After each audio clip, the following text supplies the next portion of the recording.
Queremos hablar de plebiscito y queremos mirarlo desde la historia de nuestros procesos electorales y constituciones. ¿Qué hace que una sociedad se sienta atemorizada, se angustie en determinadas situaciones e incluso llegue a sentir terror? Es la pregunta que plantea el académico del Instituto de Historia de la Universidad Católica de Chile, Rafael Sagredo, en una columna de opinión y parte de lo que queremos abordar con él a esta hora. ¿Cómo está, Rafael? Muy buen día. Buenos días, Verónica, y a toda la mesa, Roberto, a Paula, a Sergio y a Rodrigo. ¿Qué tal? Y a los Buen auditores, día. por supuesto, y auditoras. Gracias, profesor, por recibir la llamada del Diario Cooperativo. Bueno, el miedo es anunciar un peligro que en este caso de las campañas del terror, un peligro supuesto, donde en las personas se produce reacción física, psicológica, y se pretende cambiar una decisión política. Entonces la pregunta es, en las elecciones presidenciales en Chile, todo indica que hay evidencia que ha habido en algunos momentos campañas del terror muy intensas. Lo hubo también en el plebiscito de 1988. ¿Cuáles para usted los hitos más importantes que marcan estas campañas del terror donde se pretende infundir miedo? ¿Y si hay algún atisbo en esta campaña de ahora por el apruebo y el rechazo? Bueno, Sergio, antes de responder muy breve, señalar que hablar de estos temas es valorar la función social fundamental que cumple la historia, en el sentido de promover el razonamiento crítico, de tal modo que las personas puedan desempeñarse de manera consciente y libre. Y para eso, entonces, acudimos a referencias, acudimos a antecedentes que están en el pasado. Y a propósito de su pregunta, efectivamente, lamentablemente diríamos, en la historia de Chile, en la historia política de Chile, las campañas del terror no son una novedad. Tratar de infundir miedo para cambiar una decisión del pueblo está presente en Chile de manera evidente desde por lo menos 1920, en la campaña que llevó a la presidencia Arturo Alessandri, el León de Tarapacá, con mayor énfasis todavía el año 38, en la elección entre Pedro Aguirre Cerdo y Gustavo Ros. Ni qué decir el año 58 y el 64. ¿Para qué decir el 70? Bueno, y durante la dictadura, imagínense usted, todos los que somos más mayores vivimos el plebiscito del 88, donde se desplegó una campaña del terror realmente impresionante.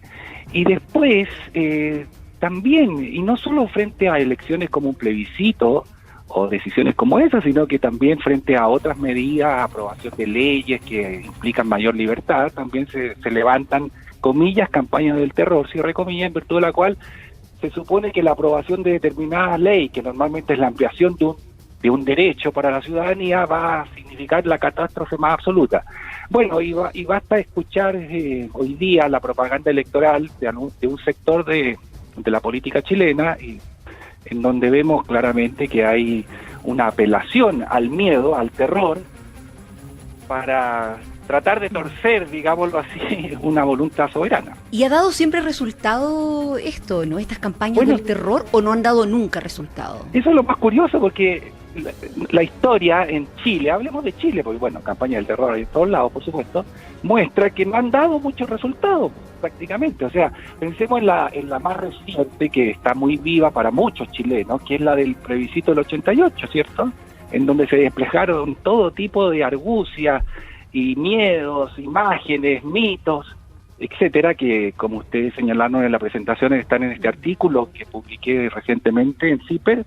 Bueno, y resulta que el plebiscito ganó la opción no, con casi el 60%, entonces todo eso no sirvió para nada.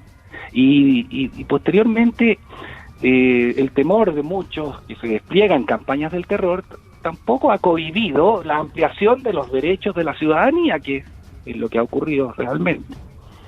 Profesor, buen día, Rodrigo Vergara, ¿qué tal?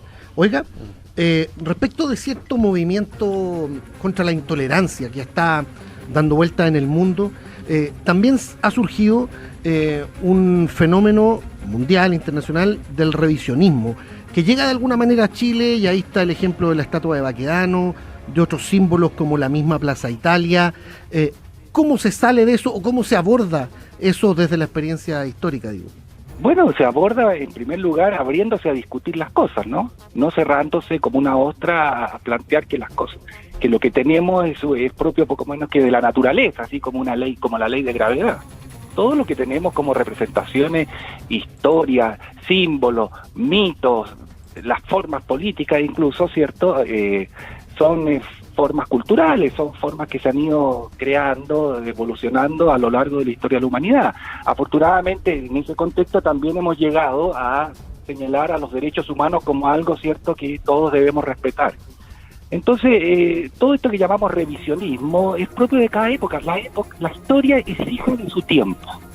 Fíjense lo que les quiero decir a todos los auditores. Es hija de su tiempo. Los historiadores, las historiadoras, acudimos al pasado, pero en función de los desafíos que nos presenta la contemporaneidad, el presente que vivimos. De tal forma que lo que para muchos, hace un siglo, dos, etcétera, eran personalidades valoradas, hazañas heroicas y todo lo demás, puede que para nosotros ya no lo sea. Y entonces hay que hacerse cargo de la historia. Nosotros tenemos en Chile un panteón de héroes, y lo digo así, héroes, en el sentido primero que son casi todos masculinos, no hay mujeres, y todos sabemos que en la historia de Chile también han participado las mujeres, han participado los niños, los mayores, etcétera. Y un panteón de héroes que, diríamos, en función de lo que vivimos hoy, limita la representación de la ciudadanía en ese panteón de héroes. Esto independiente de lo que hoy día se discute de esta estatua o esta otra. Entonces lo que habría que, yo pienso hacer, es ampliar ese panteón de héroes, e incorporar la historia del Chile del siglo XX, la historia del Chile del siglo XXI, donde hay héroes, heroínas que luchan por los derechos humanos, por los derechos sociales, donde hay deportistas muy destacados, ¿cierto? Donde hay cantantes, donde hay artistas. ¿Dónde está eso en nuestro panteón de héroes? Y alguien te dirá, mire, ¿qué importan los héroes? Importan mucho, porque los héroes no están para atrás, la historia no es para atrás, la historia es para adelante, y los héroes en el fondo son modelos sociales. Entonces, en nuestro panteón de héroes y heroínas, lo que estamos haciendo es mostrarle a nuestros jóvenes, a nuestra sociedad, cuáles son los modelos que tenemos que seguir. Y desde ese punto de vista, yo no me cierro a la posibilidad de discutir nuestro panteón de héroes, a muchos de los cuales están absolutamente fosilizados, ya no son héroes, son fósiles, muchos de los cuales la gente no sabe por qué se celebran. En cambio, tenemos una sociedad diversa, heterogénea, la del Chile del siglo XXI, y hace rato, afortunadamente, que quiere reconocer también otras formas de modelo social, que esos son los héroes. Rafael Sagredo, muy buenos días, le saluda Paula Molina.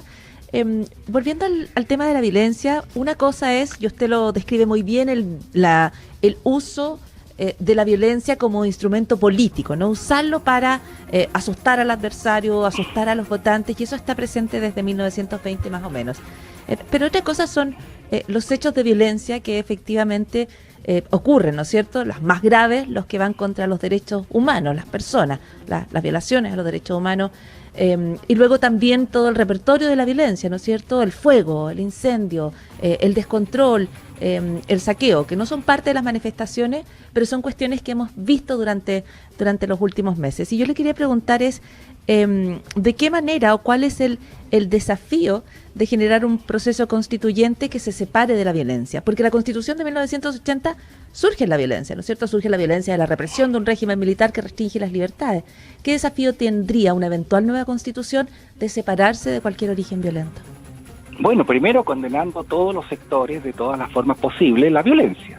O sea, como se ha dicho desde la antigüedad clásica hasta el día de hoy, todos somos esclavos de la ley para poder ser libres. Eso es lo primero. Respetando la ley, respetando las normas del juego democrático, republicano, valorando la vocación republicana que en general, pienso yo, los chilenos y chilenas, la comunidad que es esto que llamamos Chile, ha mostrado a lo largo de su historia y que se puede reflejar en muchos hitos. Por supuesto, haciéndonos cargo de que hay carencias, de que hay abusos, de que hay una falta de confianza en las instituciones, pero confiemos en una gran institución que es la soberanía popular.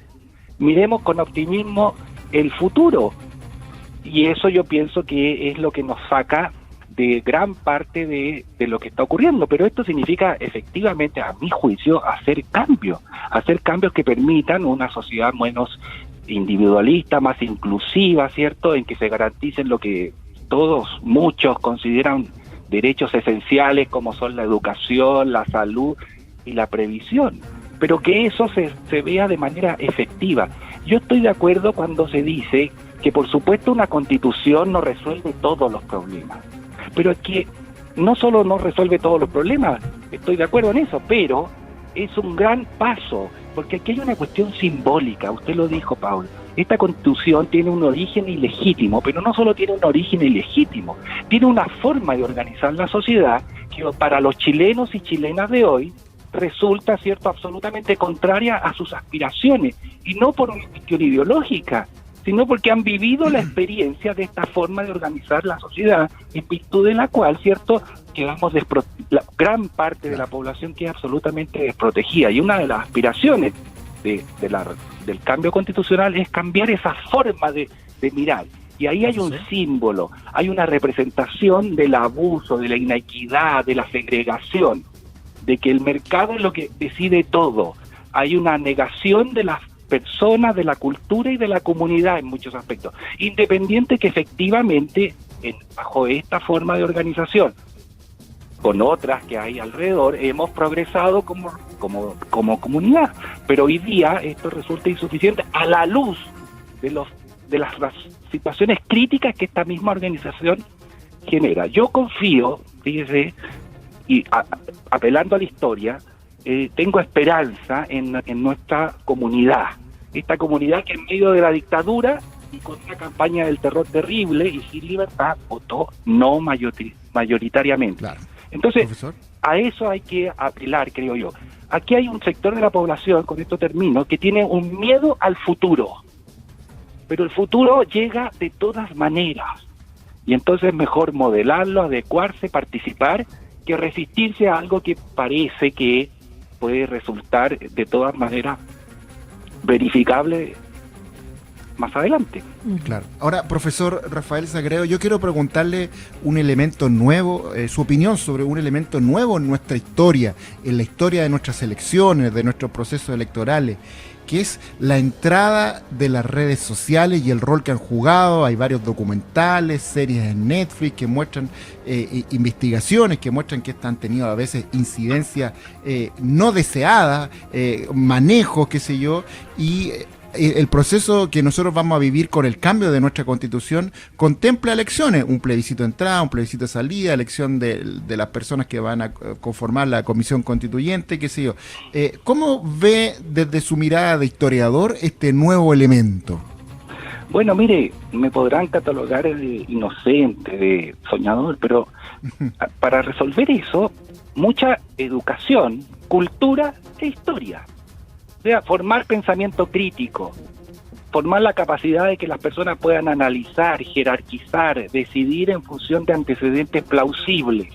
Si tenemos un sistema de educación que no funciona, si gran parte del sistema de educación público es considerado no malo, sino que pésimo, no vamos a tener estudiantes que sean capaces de desarrollar el pensamiento crítico, la capacidad de reflexión, ¿cierto? Y transformar todo eso en un saber significativo que les permita orientar su comportamiento.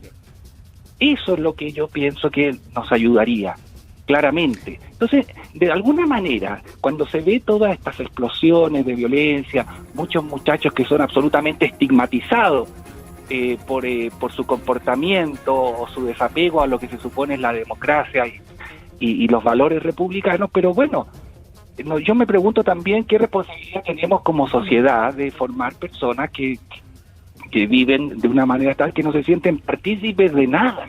¿Ah? Entonces, por eso promuevo y partí la entrevista con ustedes diciendo, mire, aquí se muestra el papel social, bueno, de la educación, por supuesto, pero de la historia. Una historia que, como todos bien sabemos, además, en los últimos años ha ido disminuyendo del currículum escolar.